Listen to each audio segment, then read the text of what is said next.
What if your next chat could warn you before you spill something private? What if every message you send came with a built-in safety net, guiding you to protect what matters? Today we pull back the curtain on a tiny revolution in AI research, learning privacy on the fly, inside the chat itself. Think of it like a seatbelt for your data, snapping into place just when you veer toward danger. Researchers tested a simulated ChatGPT interface, this time with a just-in-time privacy notice panel that intercepts messages after you hit send, flags potentially sensitive content, warns you, offers protective actions, and shares FAQs about privacy and conversational agents.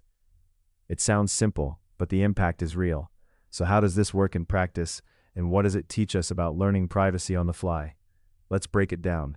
The panel sits inside the chat, ready to jump in when you mention things like personal details, documents, or health information. It doesn't ban you from chatting, it nudges you towards safer choices like redacting, summarizing without exposing, or switching to a more private channel. It's a real-time trainer, turning every chat into a privacy practice session. Why two versions? Because researchers wanted to see what happens when people use a CA with and without this safety net. Participants, mostly CS students, completed tasks across 2 sessions, while thinking aloud and answering surveys before and after. The result? A shift in how people think about privacy. Before, many underestimated risk or overestimated how protection would slow them down.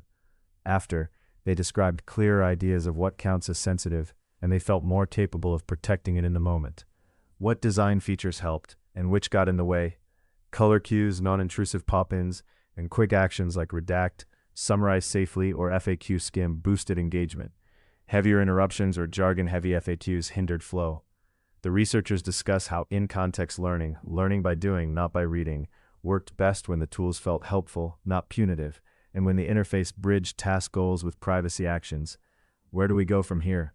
More personalized nudges, smoother timing, and adaptive FAQs could keep the learning loop open without breaking task performance.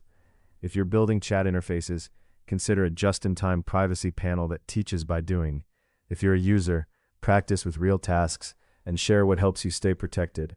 Check out the paper, try similar tools, and drop your thoughts in the comments. And of course, subscribe for more AI privacy learnings. Stay curious, stay safe, and keep sharing wisely.